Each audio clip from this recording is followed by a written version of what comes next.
Yo, what's up, everybody? Welcome back to the channel. And so, in today's video, I wanted to talk to you guys about the Google Pixel 6, the first Pixel device that came with Google's in-house made chip known as the Tensor G1.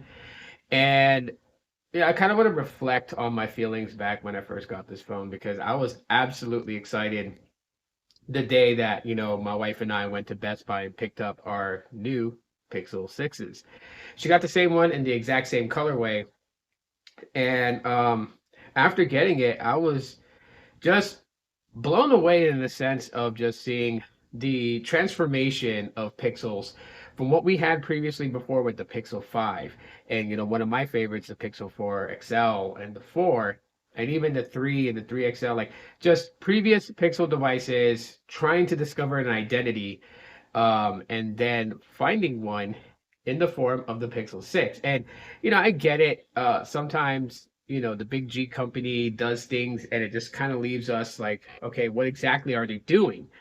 And a lot of people really didn't feel like, this was going to take off. Let's just be honest, right? No, I'm not calling out anybody, not saying anything bad about anybody. I'm just saying exactly what it was. Everything that I saw on social media from the time that this released to when we saw leaks about it. There were people that hated the camera bar. There were people that just like, it's too big of a phone. It's not going to work. This is another one that's just itching, pixels towards the Google graveyard. There were so many thoughts about this phone. And when it came out, it just seemed like it wasn't going to take off because you had issues with Android 12 being so buggy as it was, causing bug related issues with the device. People were not really able to decipher whether it was a hardware issue, software issue, or whatever it may be. Right? There were those who could distinguish the differences between and know if it was a software issue or not a software issue.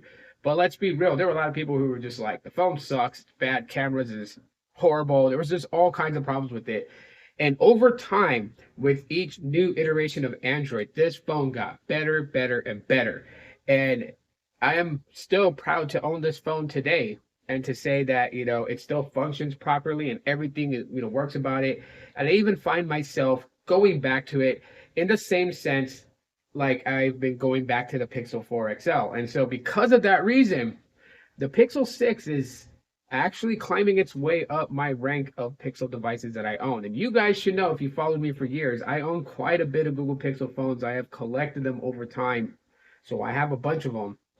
And for me to say that this is climbing up the ranks, that this is getting to that point of how I feel about the Pixel 4 XL, and I'll be honest with you guys, because the Pixel 4 XL is really at the end of its rope when it comes to me and how I use smartphones and everything, the Pixel 6 could in fact be the one that replaces it on that altar that I hold the Pixel 4 XL at, as this phone still is solid. It's doing great on Android 15, and in fact, tomorrow I'll be releasing my video thoughts of this phone being on Android 16 beta. I did put it on Android 16 beta and been testing it out to see if there's any bug issues at all whatsoever, and I will talk about that in that video tomorrow.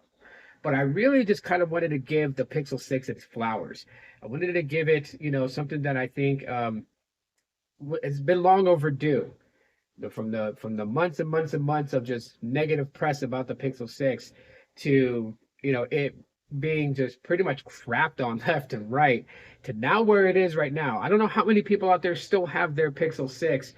I would say update it to the latest software if you haven't done it. If you already have it updated, pop your SIM in it. Take every phone out of your pocket except for this one and use it for 48 hours. And then come to my comments and tell me, what did you think of the phone? And be real about it. If it was a horrible experience, say it was a horrible experience. It's totally fine. But if it was a great experience, if it was a little nostalgic in there and you enjoyed it, then freaking say so. Put it in the comments. I would love to know everybody else's thoughts because for me, yes, there are things, considered shortcomings of the Pixel 6. I get it. There is. I'm not going to lie. But there are things that it does very well. And I think one of the only biggest problems that will continue to plague the Pixel 6, honestly, is just the type of modem that's inside the phone. The modem is not the very best from Samsung and from the Exynos brand. So that will continue to be a slight problem with the Pixel 6.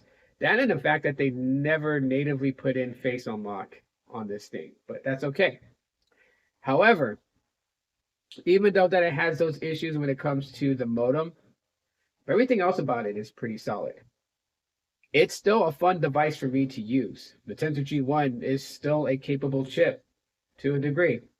I'm not a gamer, so I'm not going to put it up against that. I don't game on my phone all the time. But everything else that I do on it, including creating content, it can do it. It can handle it. Photography, good. I get good photos from it. Battery life, it's starting to go down. It's been several years since it's been unboxed, so obviously I don't expect the battery capacity to be 100%. And I don't think anyone else would either. But other than that, stay tuned to tomorrow's video where I will tell you guys how the phone's been performing on Android 16 Beta 4. And yeah, if you guys want to install that, you can. It is slightly stable. Well, it's considered stable. I mean, the next step from this is just full-fledged Android 16 release. But this is slowly becoming my new favorite Pixel of all time, soon to replace the 4XL in that category.